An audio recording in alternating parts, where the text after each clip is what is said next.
Hello and welcome to another episode of the Pubcast. Are you guys in for a treat tonight? Because it's not only your four resident good-looking togs.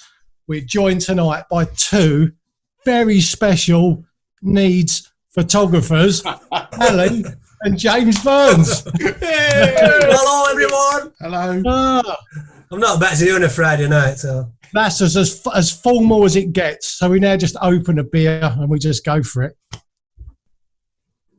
Welcome, chaps. How are you all doing? Yeah, very good. All right, yeah, not bad. Busy week, not. Yeah. What have you been up to? No work for me this week at all. So I've had a week off. Spent it with my little 5-year-old son.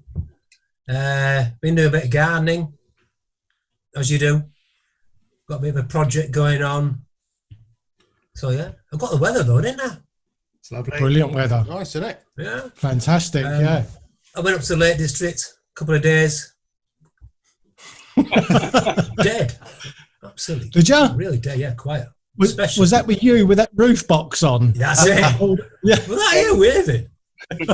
That was me. Yeah. I was dressed as a copper. Yeah. I had to get airlifted onto top of Great Gable because there's police blocking roads for some reason. I haven't got a clue what's going on. Weird, isn't it? Weird at the moment. I don't know what they're doing. Strange times. I tell you what, the pitchforks and torches brigade have been out round here this week. They've been spray painting the road.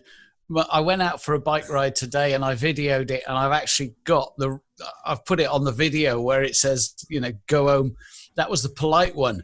I couldn't use some of them, where they've gone out and sprayed the road. Oh yeah. Does it say go home, Dave? Yeah, it's only me. Yeah. I saw some bloke was sea kayaking, Dave, that you posted up. Oh, don't get me started. Yeah, there was a few choice words on that I saw. What, on the beach? On the beach front? Well, what he'd done is driven down, pulled the road closed sign out the way, cut the rope, moved the cones, drove through, parked up, got his sea kayak out, and went out into the bay by the church in the sea. Local farmer came down and shouted at him. He ignored them and paddled on around the headland. So the local farmer, to be outdone, parked a farm vehicle in the lane and accosted him as he came through and moved the road closed sign again. As blithe as you like. It was you see, the rules were written for people that live in the cities, and what I'm doing is okay. It wasn't written for me. He actually says that on video. Wow. Yeah, I've seen that. Yeah. Absolutely bonkers. The fact that he could be so blatant and say that to the guy while he's recording, and his number plate was on it, and I thought, ooh. Well, to be fair to the farmer, I thought he was super polite, because if it had been me, because I was down there when he was parked up. I saw the farmer the first time, and we had a chat, and he said, oh yeah, he's ignored me, he's paddled away. And it's probably just as well, to be fair, at that point. But he's from the island. He was just from the other side of the island and made an essential trip across to go for a paddle.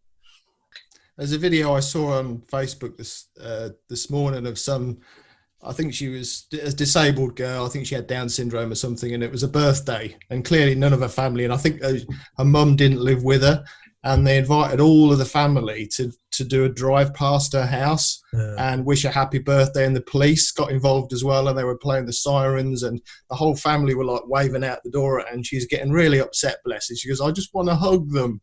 It's like, really feel for her, but things like that, are so easy to do, and it means such a lot, doesn't it? In these it does, yeah. Little actions make big things, Well, I'll tell you, this is quite a good segue, actually, if I can just cut in here for a second, because I know the other week that we did do a round of applause for the NHS. I think it was on the first Pubcast, but I got a message today, or I got a comment today on one of my videos, and there was a chap who commented today saying, I'm currently watching your video in Tesco's car park because my wife's works for the NHS and she's in doing the shopping. And I just commented back saying, we really think a lot of her, please, kind of say, tell her how much we appreciate her doing what she's doing. And a couple of things, he actually said, would you mind, because I watched the Pubcast, would you mind just kind of giving Debbie a bit of a shout out. So I just think, like, for Debbie and all the NHS workers, just a quick round of applause. Yeah, well done. Well done, guys. For all the Debbies. But just a little bit further. Do you remember last week? Well, you can still probably see it. There was that tag hanging from my tag, yeah. £2.99 from eBay. Yeah. Helen today made, I don't know if you can see it, she made that for Debbie. Hey. So it says, was it, thank you, Deborah, and on the back there, I think it says, thanks to you, NHS. So, well done. So Bert was the guy's name. So Bert, if you can just send me an email, darrenknightphoto@gmail.com, and I'll post that off to Debbie as soon as I can get out and get a jiffy bag for her. But anyway. So we had quite a few comments on the video last week. I think it seemed to go down quite well. I think a lot of people were saying that we've improved since the first one. So I don't really know what that means, because I don't think the first one was that great. So, and the second one was. So if it goes downhill tonight, so we I wonder who's going to blame last weekend, and if it goes downhill tonight, why is that? I wonder. Mally. Well, Yorkshire. We had a lot of people comment about the comparison between us and Photo Nerds. Now, we never set out at all to do anything to compete with Photo Nerds. Just put that out there now. This was just blokes down the pub, having a beer, catching up over Skype or Zoom. But, we'll take it, because if it's nice flattery to know that you're liking it and you're enjoying watching it. But, there's no way this is ever going to compete with Photo Nerds. This is just blokes down the pub. So. Yeah, and in fact, someone said that we were slagging off the Photo Nerds, which is absolutely something that, I know none of us would ever do. That shocked me. I don't remember that. We didn't. I watched it back. We didn't. You didn't leave that bit in, did you? No, I did cut that bit, Dave. No, we've got loads of respect for the Photo Nerds. They do a great job. They're really good, and we're not trying to compete with them. We're just having a chat and having a few drinks and a laugh. And anyone going out and trying to do this, it's not easy. So, respect to anyone really who tries to record a podcast, because it is not easy. No, and thanks, mate. You're doing a great job. You're doing all the editing and sending around. So I do my best. Without you, we wouldn't be the podcast that we are. Well, that's the only reason I'm on here, isn't it? You'd have got rid of me if I wasn't editing it. Let's be honest. Oh, that's so wrong, Gary. Come on. We need Darren. You got told off in the last comments twice, actually. One by Alan Coles and one by Dave, the podgy snapper Rowlett, for you need to sit up. You need to just not be as chill. Oh, Darren, yeah, you are actually. Yeah. Well, I'm looking at him tonight, and he does seem a little bit closer to the camera tonight. Right. But can I say that I took that comment on board from Alan. I don't know why I take any notice of Alan Coles whatsoever, because he gives me grief constantly, that guy. But I wasn't slouching. I was just chilled. I was just sitting like that, really. Looking a bit pink, though. I am a little bit closer to the screen. Like a raw sausage, aren't you, really? Do I look red again? Yeah. Here he goes. Seriously. But look, look, no one's as pink. You're sitting in the sun, aren't you? Yeah, well, not under there. Right, so I am. What did Dave say then? What did old Podgy Snapper say? He just told you to sit up. He told me as well, did he? Yeah, stop slouching. I'll have a little word with him next time I see him. Put a cushion under yourself. Podgy Snapper. Who else was having a go at me? There's someone else having a dig at me. Too many, weren't there? We're not going to. How long we got? We couldn't name them all. I think John Gibbs was having a go on your beer of choice, but we'll come John Gibbs, that was who I was thinking of. Yeah, John Gibbs was having a go at me, Carlsberg. Yeah. I don't know why we do it. A few people have also said that, are we going to carry this on after lockdown? So, a photo pubcast on tour. So I think there might be something there to set up if everybody's game. We can do it in a field somewhere, I'm sure, with a few beers, a few tinnies. I'm in. What's up, James? Do it in the field. What's he after? Second me back. I'm game if you are. Throw a few cheap in and I'm there. I've had a fair few ticks in my life, but come on.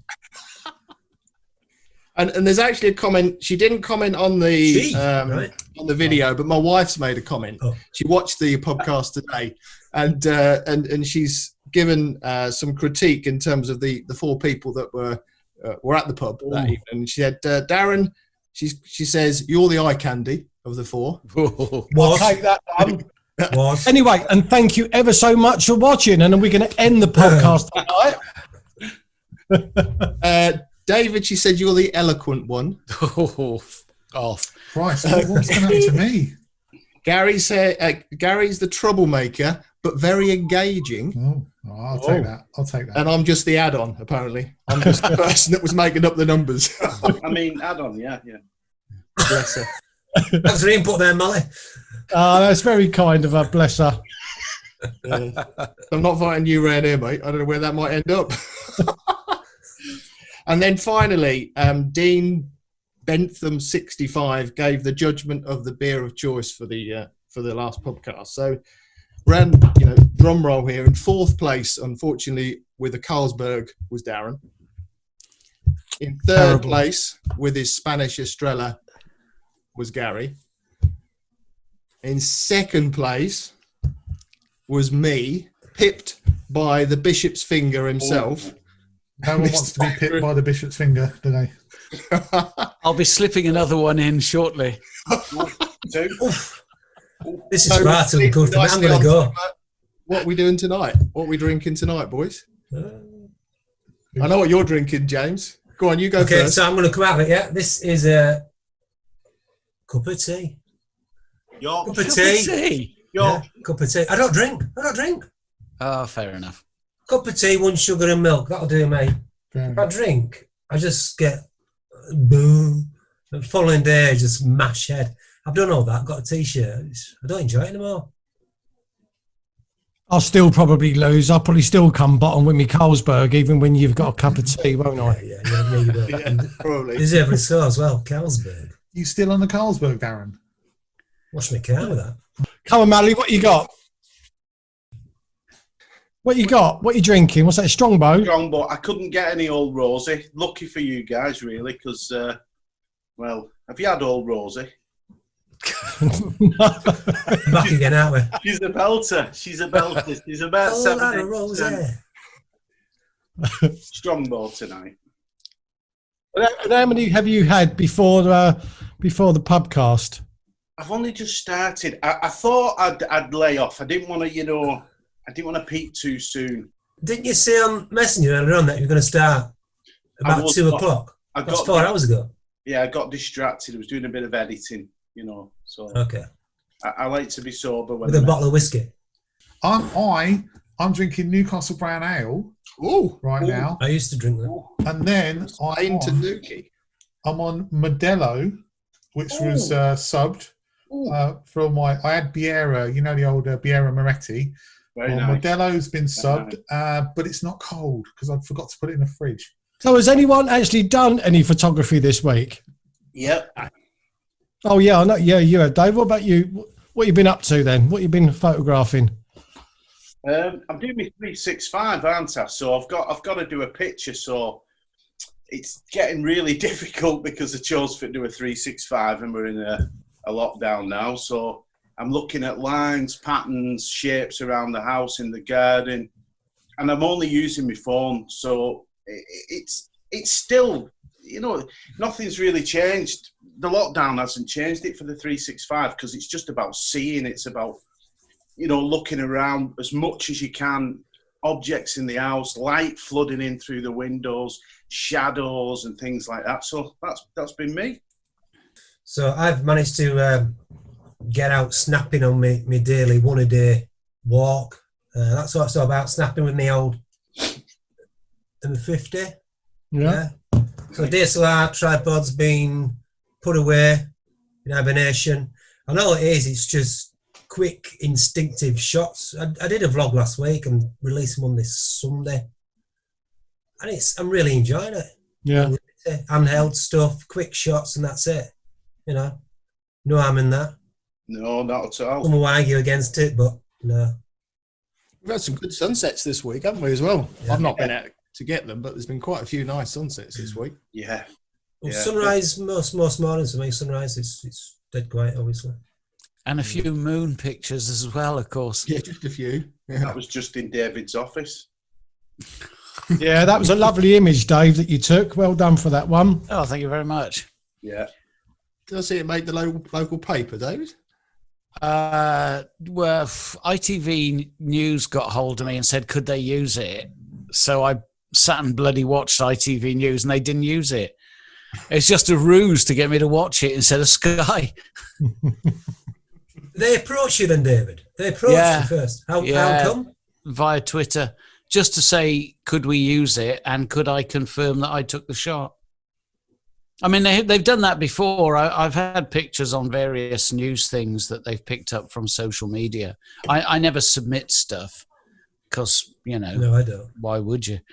But I must admit, I mean, for me, and again, this is a bit repetitive because I said it last week, but it's fair to say that not a great deal has changed with the exception of jumping in the car and going up the mountains or going down the coast. But I've quite enjoyed it, because I'm lucky. I get that. I'm really, really lucky.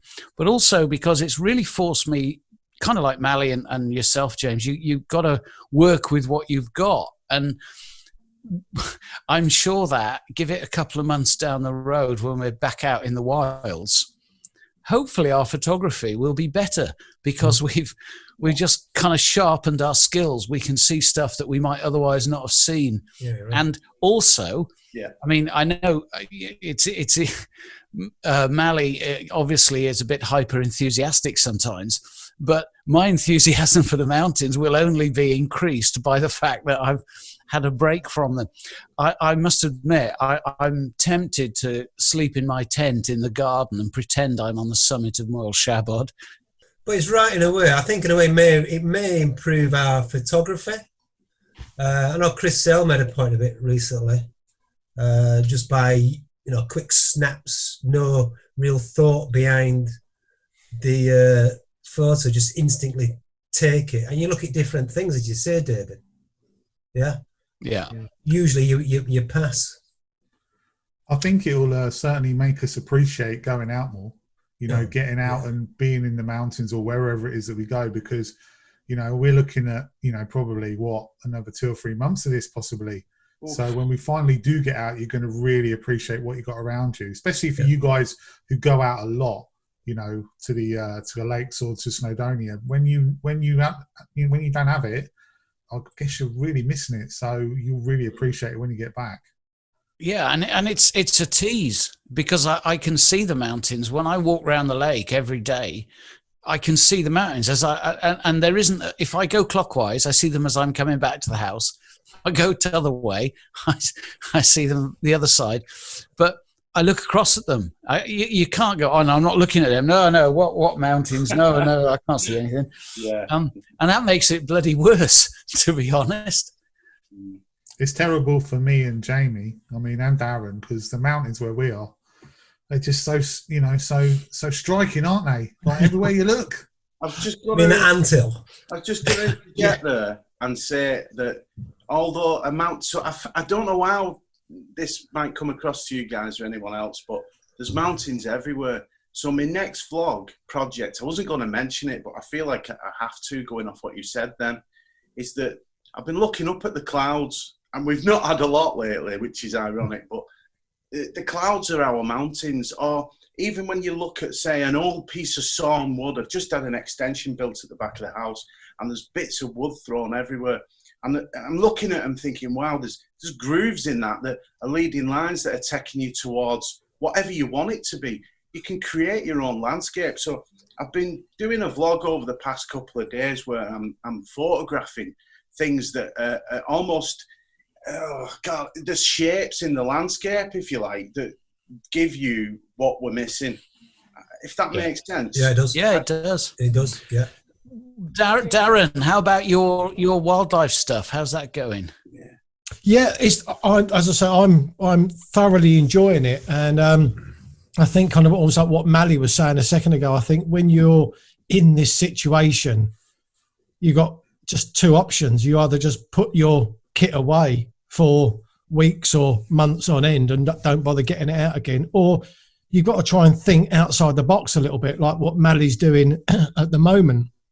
But for me, for the wildlife, again today, I've had an absolute blast this week, taking some images on the perches that I set up a week ago.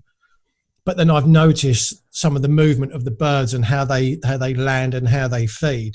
So I broke some of that down today, and I've just set up a new perch and I've repositioned the bird feeder to try and get the birds to fly from the apple tree, land onto the perch before they then land onto the bird feeder. But the bird feeder is closest to the camera. So this time they're actually coming towards me a lot closer. So I've had a lot of fun doing this, but I've also learned things about my camera that I didn't know or I didn't use when I was purely shooting landscape. I mean, I've now started to use back button focus, and I absolutely love it. I think it's fantastic. And I know when I go back to landscape, I'll be using that the whole time. I can't believe that people don't use back button focus. Yeah, I was thinking that. Yeah. Thought you used that, Darren. I've never used it. I don't use it at all. Really? No, I don't. No. What's the advantage of back button focus? Come on. It's tremendous. Well, Tremendous. Basically, Sell it. with your normal focus, you half push your shutter button down. That focuses for you. So purely in terms of landscape, you probably would manually focus, right? Yeah. I don't trust my eyes, so I autofocus, so I spot focus. But because I'm on the back button, I don't need to lock the focus. I don't need to switch it to manual. I can just click the button down because I've already set it up with back button focus. So there's no half shutter.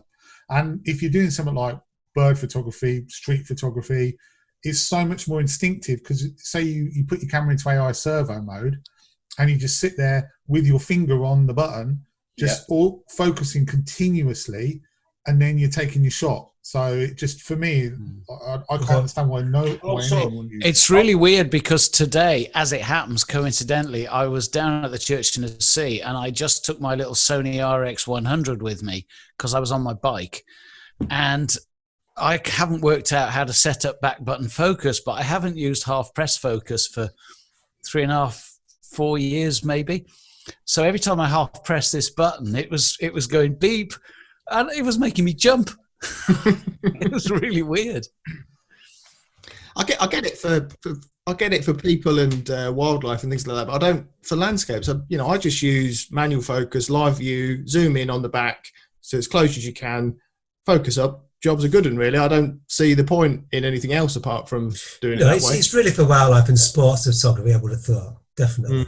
Yeah, no, I get it for what Darren's doing. Yeah. And lazy landscape photographers like me, who don't want to. I don't want to bother with all the. I trust my camera. If I got spot focusing on, I trust my camera, so I don't mind using back button. Whereas I don't trust myself really. So if I'm manually focusing it, who knows what the outcome is. Also in low light, you kind of find that you lock it in. Particularly when I'm shooting at dusk. I don't shoot sunrises much because I don't like getting out of bed, but at dusk I'll set up a composition, focus it with back button, and I don't touch my focus again then for the rest of the shoot. Exactly. Yeah, exactly. You don't need to bother then. Once you've got your distance, you can focus it in, and it's just away you go. Shoot. And I found as well, and some people might say, what a load of rubbish, but for back button focus, I tend to focus infinity. So I don't focus again. I'm done. I can walk around, I can move and shoot on. And I've never had a problem with my shots. Others might disagree. You want to give it a go, James? I mean, nothing. I mean, in all fairness, I mean, I don't know if there's massive advantages for landscape, because it is a fairly static genre of photography. But I think I will definitely use back button. Now I've used it for the wildlife, I will move over back into landscape. And that shot you got where its wings were flapping and you got the stillness and focus, but you got the movement and you could see the feathers, was beautiful. That was blurred. Specsavers, Molly. No. Hey, Mally, will you critique one of mine as well, mate? Yeah, that was brilliant. It's brilliant. Everything's brilliant. No, do you know what? That's cider eyes for you, isn't it? Very good. I like that. Yeah, no. A few years ago, when I was doing the astro, there's a really good astrophotographer called Damien Peach, and all he does is take images of the planets, mainly kind of Jupiter and Saturn. And he is so good, Damien. And I bought myself a 9-inch reflector, and purely for planets. Anyway, I went out the first night I went out there. I took this image of Jupiter with a red spot coming round, my first ever attempt. And when I looked at the image, I just thought, this is so easy. I am definitely going to be the next Damien Peach. Well, after 3 years, that first shot was actually the best shot that I ever got of Jupiter. Yeah. And last week, that bird that was flying by, which was a completely lucky shot, this week I've tried to replicate that. 5 evenings I've spent in the garden just trying to focus on flying birds. And I've got nothing. All I've got is a load of arses, just kind of blurred arses flying away from me. Yeah, that was the best shot that I got last week. What about there's a title for this video, Darren. When you post it up, blurred arses. Blurred arses. Blurry bottoms. Obviously, all of us, we've all kind of met through vlogging. And I like to think, like we kind of meet up quite a lot, and, we've become good friends from it. But is there any vloggers out there that you actually do watch all the time that you've not met, but you would like to meet? And I'm talking about channels kind of our size, really, not, like the 100, 200,000 subscribers. Diego McCartney. Diego Paul McCartney. Oh, yes. Oh, dear. Wonderful young lad. Fantastic photographer. Spends a lot of time in Death Valley. Yeah. The Smoky Mountains, yeah. And his voiceovers. Oh, yeah. Very good. Class. Yeah. Class. Yeah, I do like him. For me, if I pronounce his name right, it's Odd von Ostvik. Oh, yeah. Yeah? Yeah. The first time I saw it, I thought, we have got someone different here. Yeah. Definitely. Me and Chris have threatened to go over and see him in Norway, and hopefully that day will come. What a character, though. Yeah, lovely guy. Definitely. I was talking to him the other day about lockdown over there, because he's. I was funny enough. Yeah, he's venturing out and he's still photographing because they're very isolated, and he's with a band as well. Is it something Feathers? 2 young ladies and himself plays guitar. Well, his wife and his sisters. A sister, that's it, right? Yeah. And they've been out doing up in the mountains, photographing on their own for a few days on end. Wonderful. Yeah, they did a Leonard Cohen tribute album as well. That's right. But for me, he's one of the best storytellers when it comes to vlogging, especially. Yeah. If you haven't watched it, highly recommended. Brilliant stuff, really good. Yeah, can you send me the link for that, James? Yeah, we'll do. Yeah. Well, perhaps we could put the links for all of these channels in the show notes. Yeah, good idea. Yeah, good idea. There's someone that I know you guys have been out with already but I've never met. And funnily enough, he doesn't live that far from us. Is Owen Clark, actually. I've never met Owen, and I really love his stuff. His approach to photography, his laid-back style. He's got so much patience. He'll stand there for hours and hours waiting for the shot and the light. And his photography is just brilliant. And his sort of calming tones when he's presenting himself on his vlogs as well are really good. So, yeah, I'd like to meet Owen and maybe get out with him locally to his Suffolk area. So, yeah, he's somebody I'd like to meet. Yeah, he's a good guy. You've been out with him, Darren, haven't you? Yeah, I've been out with Owen a few times to photograph, and like a couple of times to vlog, a couple of times just photographing. We've met up for a coffee. He's quite busy, like we all are, really. So it's not. I mean, even though he's fairly close, we don't go out that regular. I think we kind of chat more on social media or DMs more than we do anything out. But yeah, he's a really good guy, and I'm glad now that he's he's getting up to the Lake District a lot more, because the images that he's producing from the lakes is absolutely first class. Really are. Yeah, stunning. Yeah, he's a good guy. And the things he did from near Ullswater were superb in bad weather. Yeah. Yeah, with his long lens, yeah. He really is nice. I've met him once, had the pleasure of meeting him. And I always remember some of the kind comments, because I went through a bit of a bad patch early in the year. I lost my father, I don't know if you're aware of that. Yeah. And we got really close via Instagram messages, really kind-hearted person. Yeah. Really warm to him. And no doubt we'll meet again when he comes up to the Lakes, because it's his second home at the moment. So he'd like to think of. So, yeah. I think that's another reason I'd like to meet him, because he comes across as a really nice bloke. Yeah, he is. He is. Yeah. He's really genuine. But it's quite funny, and I don't know if I should be saying this or not, actually. Yeah, of course I can. But we all, obviously, when we do our vlogs, you know, we have to kind of mind our kind of P's and Q's. We can't kind of have too many bleeps going on. And Owen is a genuinely nice guy, exactly what you see, you know, kind of on camera. But then when the camera's turned off, he's just so funny. Absolutely, you know, so funny.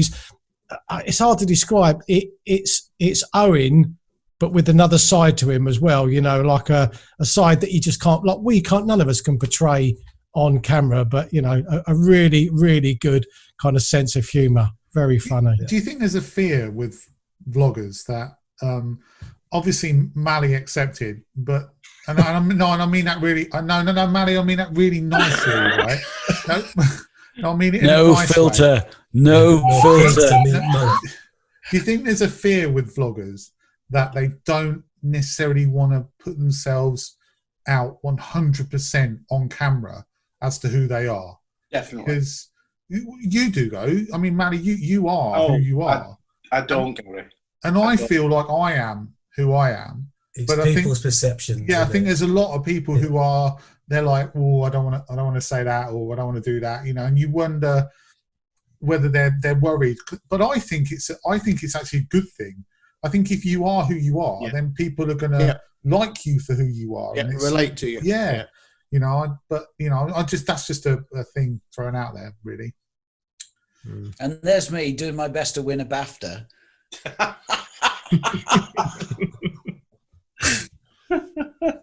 Well, Dave, we all know you are who you are. So I'm gonna mention two people who I would like to meet that I haven't yet. Both of whom have a real love for the mountains, specifically the Snowdonia Mountains. One is somebody we've mentioned before, Stephen Irons. I really, really like Steve's stuff, and I know a lot of it is film-based, but the skills that are required to make the most of film, when he does go out with his digital equipment, he puts me to shame. But he really understands the mountains, the character of the mountains, so his photography reflects that. And another one who you don't hear much of is a chap called Damien Waters. Yes. He's gone off the scene a bit, has he not? I ain't heard from him for quite a while. Has he gone off the scene a bit? He has gone a bit quiet, but he still does produce a few bits and bobs.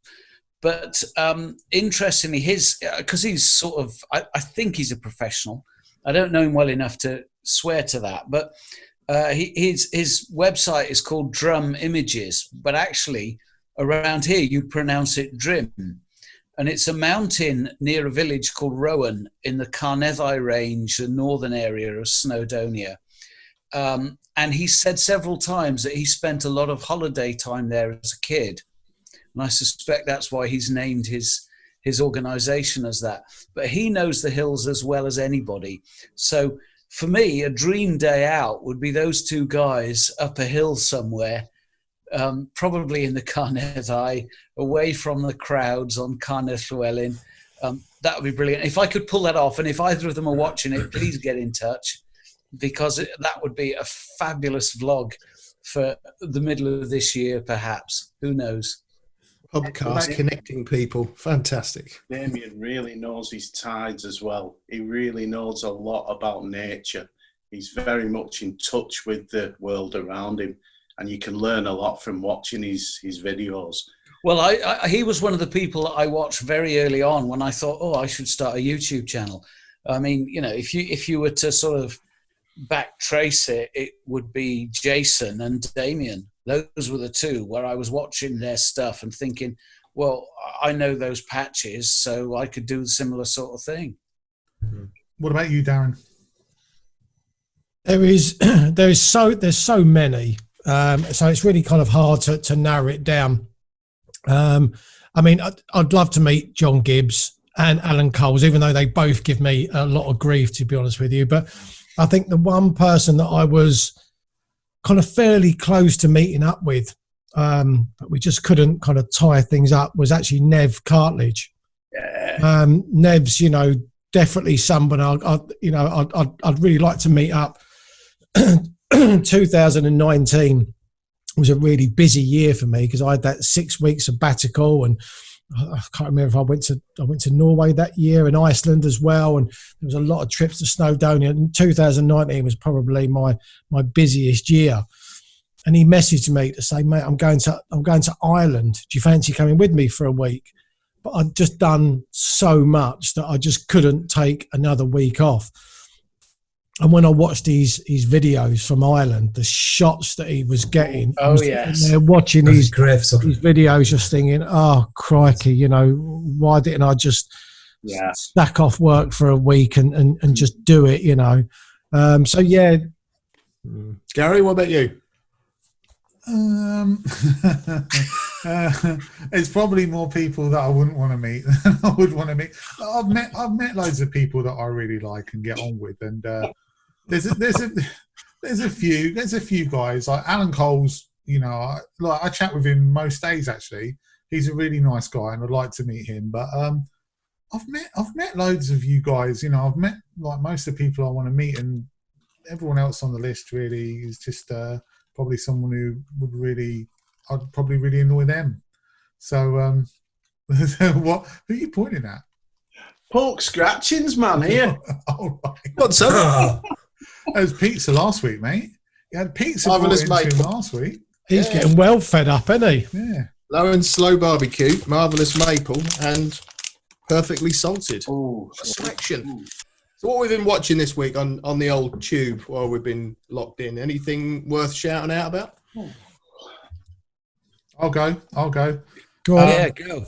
I watched something by Jay Gilmore, which was nothing to do with photography at all. Drink responsibly.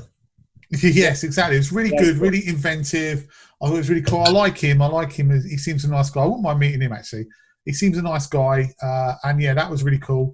And also, I watched Alan Cole's latest one, which he doesn't do many, but I got a lot of time from him. He's very supportive around the community, I think. And so, I watched him and enjoyed that as well. So that was good. So, yes, that's what I watched. What about you guys? I really liked Alan's. I had Alan's on my list actually for this week. It was good because he was just obviously it is a bit like Last of the Summer Wine with those three, isn't it? Bill and Bob and Alan just going out of the countryside. They're great fun to watch, and it made me laugh when he got lost, didn't he, a little bit, and he was trying to phone you, Dave, to try and get directions into where to go. Yeah, and I wasn't taking his call. Find it out for yourself. You're a Welshman. You should know your way around. I tell you who I watched that I really enjoyed was Simon Byrne. I think it was this week. If it was probably early on in the week. He did a piece about processing. Not, here I am doing some sliders. But that was last week. We talked about last week's Pubcast. You mentioned that last week. I just cut it out then. I won't just, edit me out. Is that good? No, say it again. Is that good? I think you was on the gin when we were speaking about that, Dave, on the last week. Yes. I'm sure Simon's put one out, a new one. I've not bought the full video yet. Yeah, you're as warped as I am, mate. We're both at it. You two been drinking methylated spirits, clearly. Yeah. Well, I'll go with Darren's, actually. You mentioned Darren a second ago, Darren Spooner. It is that Secret Waterfall one I watched this week. Although that was good. Very good. Obviously a pretty scary place to get to by the looks of it. You got to get your tide times right, otherwise you'd be in all sorts of trouble. But yeah, I thought that was pretty good. I do like watching Darren stuff, and as you said earlier on, that wild Atlantic way is an awesome place. And I tell you what I really like from Darren, because like what often happens if you have a regional slant, the minute you publish something that isn't from your patch, your view figures drop through the floor. But I really enjoyed the series he did from the Dolomites, because you could tell, these boys were hauling themselves out of bed at stupid o'clock into -10 with a 10-degree wind chill, and getting some absolutely incredible light and the enthusiasm, and also the not classic shots. He did one where he wasn't pointing his camera at fabulous peaks, just getting a bit of pink on the tips in the dawn light. He'd have a slab of ice in a stream, and he'd get right up close and personal with it. And that, for me, is the essence of good landscape photography. It's like, let's find something that isn't cheesy and doable by the average photographer. Let's do something that's a bit different. It's like, I'm going to say it. It's a bit like a certain Mr. Burns with the cotton grass in the Lake District, or a certain Mr. yeah, that's the one. or Darren shooting on the Diamond Beach in Iceland with, getting really up close with the ice. It's really easy to point your camera at a wide vista and go, oh, look, someone's parked a few mountains in front of me. There's some nice clouds and maybe a bit of snow. Click. Anyone can do that. Yes, you've got to get yourself in position. Yes, you've got to kind of know what you're doing. But the thing that sets a good landscape photographer apart are those that can create something that's unusual and different and engaging. Yeah. And for me, that series from Darren was all of that. Okay. Oh, I'll tell you, here's a question then. Right, okay, so we've all kind of got our own patch. I much prefer travelling to Snowdonia, as you do. That's a solar panel there, mate, that is. But we've all got our own patch. So if you could only visit one place again in your local area, where would it be? So, Mally, you can't travel to the lakes either. So you have to shoot where you live within a radius of, say, 50 miles. I'll tell you where mine is, while you guys are thinking about it. For me, it'd have to be Thornham, where I had the storm. Do you remember that I had the lightning storm there that time? And you've got the boathouse. That I think for me, whenever I head to the coast, I have to kind of steer myself away from Thornham, because that is probably the only part of the coastline that I genuinely like going to, just because you've got the boats in the creek there. And that was down to you, Gary. Thanks for that, mate. I watched one of your videos. Is that where you shot those 3 boats? The 3 boats. Together? Yeah. What a shot. No. That was Pin Mill in Suffolk. Okay. That was Pin Mill, that. It was where I've got the tide the tide comes in quite quick. I think Jamie done a vlog from there as well. Yeah, we were both there at the same time. Jamie, we got cut off, didn't we? Yeah. That's right. Yeah, that was excellent though. Really. We were isolated. The sunrise, you were struggling, Darren, at the time. I think you was cursing it and saying, oh, I've missed it. But then you got some sublime shots of there's like a little boathouse. That's it. I've got the coal shed. The coal shed, Yeah. Not the boathouse, Jamie. Not the boathouse. No, it's definitely the coal shed. Yeah. I don't know if that's. Oh, yeah. Well, that's all right. Yeah. A cracking shot.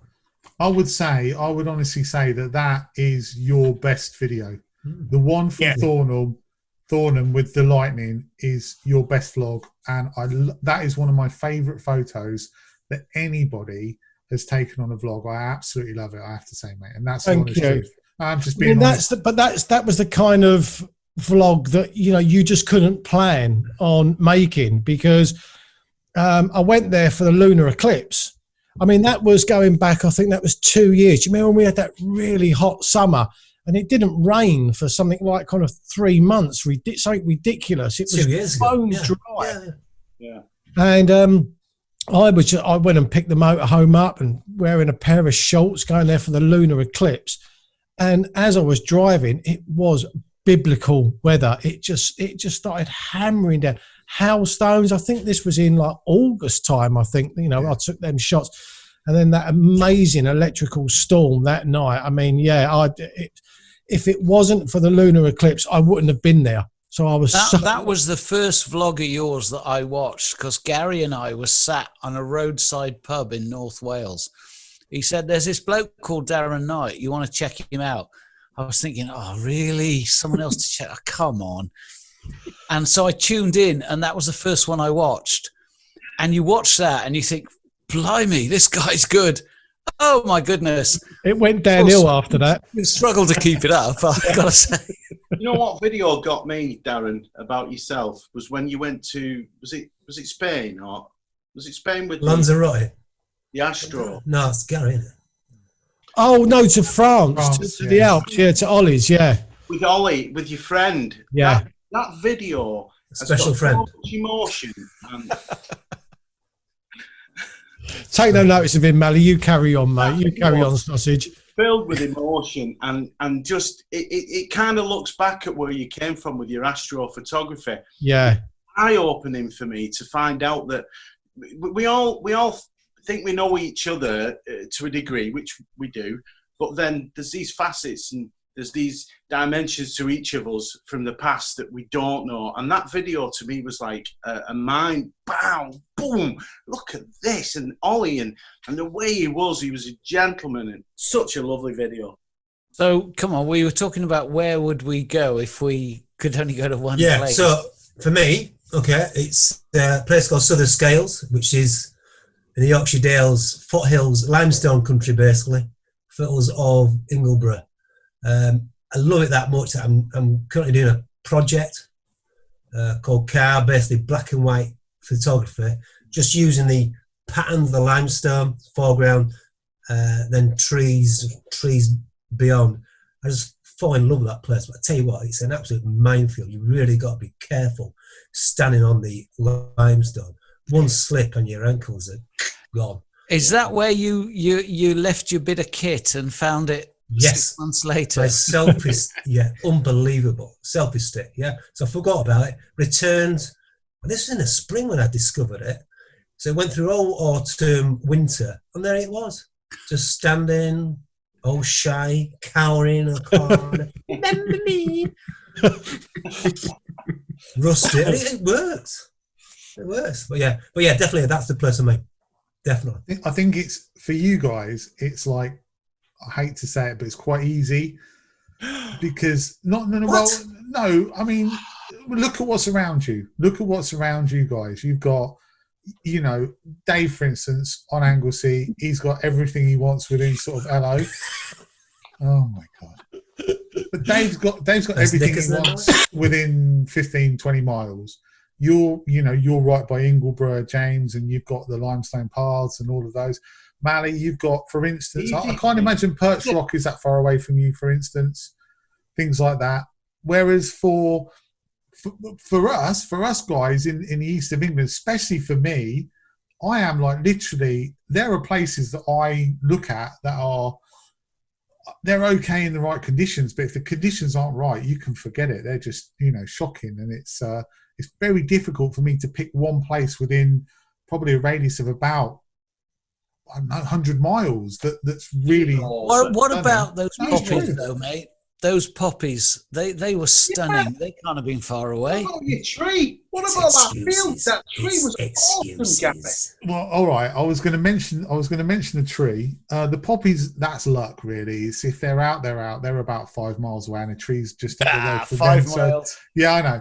But it's bitten distance. No, but you've got. What I'm saying is, you've got to have the right conditions. It's like everybody everywhere will have a fence line with a fence in it and a field that if it's misty and it looks great, it's a killer shot. But most days it's not there. Whereas if you go up to like Ingleborough or up into Snowdonia or wherever, even if the light's not great, you still got a shot. So it's quite difficult in that respect. But yeah, I'd say the one with the tree for me is probably my best area. Yeah. Is that a reason then, Gary, why you've gone on to your street photography? Absolutely. Because you're looking at a different genre of photography, yeah? Because well, basically what happened is that when I started, I was traveling maybe 2.5 hours per day for one vlog, coming back, and if the conditions weren't great, the vlog wasn't great, and I was thinking this is really expensive. You know, what am I going to do? So I thought London for me on the train is cheap, not that far. So street photography kind of made sense. So yeah, that's kind of why I got into it in the first place. Yeah, basically just because there's such a lack of landscape around me. But again, it's how you look at landscape. It's how you feed off that landscape. I'm not a landscape photographer. I started as a street photographer, and you've done some magical vlogs and photography from an area that you're saying you struggle with. But for me, Gary, I honestly feel that it's almost like a study. It's a relentless, repetitive looking and seeing. And I know what you're saying, but I would love to come down and prove you wrong. I think you're spot on, mate. I think you're absolutely spot on that it is about going back and going back and going back and going back and waiting until you get the absolute right conditions and get that shot, because everyone needs to do that. But the trouble is when you're vlogging it, no one wants to see you go back and take the same shot of the same tree 15 weeks out of the year, to get one. No, but they don't know, do they? Do you know what I mean? They'll wake up in the morning and watch it again because they love you, Gary. No. So why don't you approach close-up photography, even macro photography? You see, for me, you can apply the same thought to any area you are, as long as you're using the same compositional rules, like the rule of thirds, placement of whatever objects in front of you. You can make it interesting. Honestly, because macro photography just doesn't do it for me. It's just every now and again as a distraction, macro photography might be something that I'd go to. But my heart, I love landscape photography. I'm probably better at street photography than landscape, but in my heart, I love landscape photography, and I want to get out and do that as much as I can. So it's very difficult, I think. Yeah.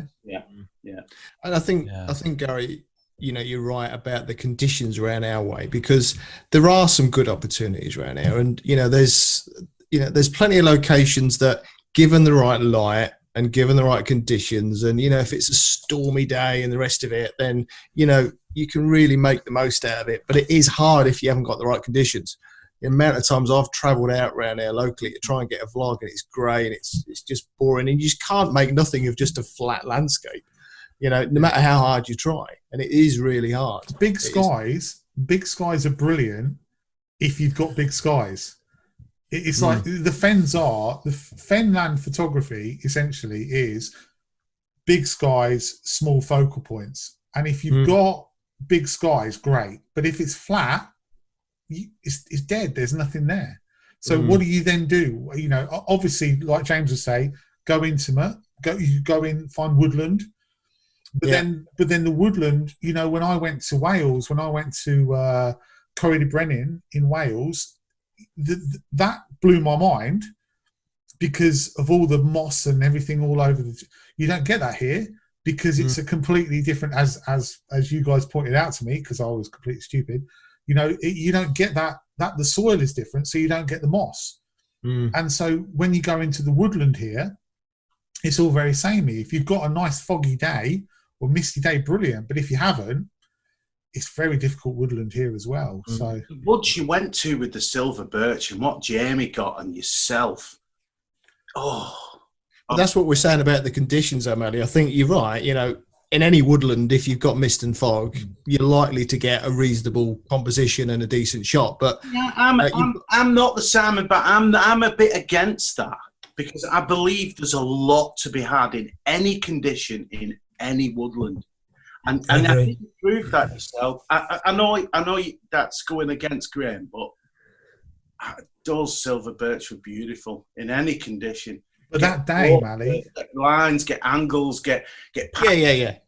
But that day was exceptional. It was an exceptional day. It was like the shots on that day, now I think that's probably down to the fact that I'm not that great a woodland photographer, but on that day, you could not fail but to get amazing shots with a little bit of compositional knowledge, simply because it was just, the conditions were just so conducive. The sun was beaming in, coming through the right direction. There was just the right amount of mist.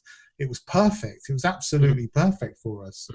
So, but you go there at midday on a day like today, I can't find a shot there. Might find a shot with the birches reflected in the water, but other than that, I can't see a shot there.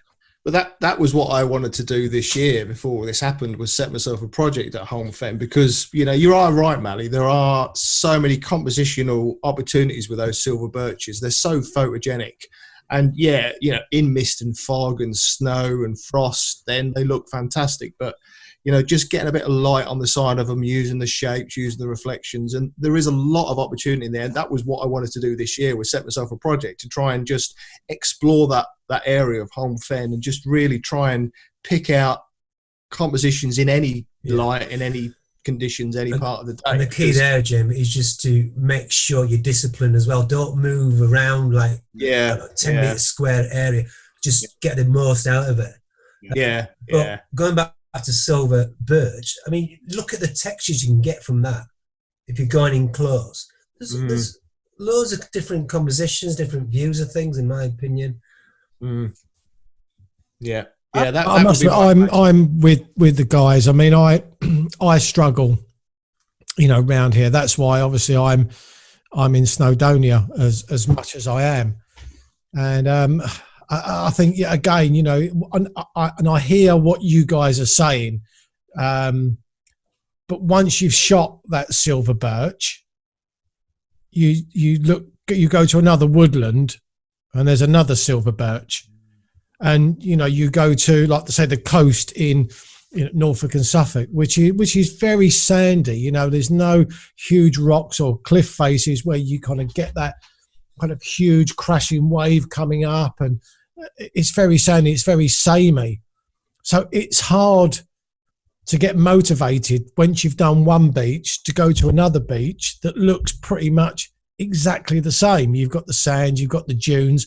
And as the guys say, if you don't kind of get the right light, that's it. You have to, well, for me, I have to turn around and travel 60 miles kind of back home. Whereas when the four of us, Dave, James, Mally, when we went up to Araran that day, we was up there the whole day, and the light changed, and we had 8 or 9 hours to get that one photograph. So when you're in the mountain, you don't even need, like this bright light, but some moody cloud can add so much drama to an image, and you can be out for so much longer with the hope of getting that one photo. But I just find at the beach, if I don't get a photo within, say, the first half an hour to an hour, I'm probably not going to get one, and I'll probably turn around because and then come back again. That's just me, but I struggle in this area. Yeah, so good. Really nice to see you all. I've really missed you all, and thank you for asking me on tonight. It's been an absolute joy and a pleasure, and it's great to speak with people who love photography rather than talking to like me 8-year-old and 6-year-old about like Rayman. Gary just asked me to wrap it up. Why are you? What was that all about? Just had to butt in, didn't it? Sorry, guys, but it's quite sweet though. It was quite sweet. I was only playing. I know we need our tea, James. He has to fill his belly. I'll tell you what, Mally. Do you want to wrap this up? You wrap this up, mate. Go on. Come on, Mally. Come on, Mally. Come on, mate. Yours, man. No, go on. No, because you have the archetypal wrap-up. You do. And I don't think people can tell us apart because we are very much the same shade of pink now. So we have Aaron, it's yours, mate. All right, mate. Respectful.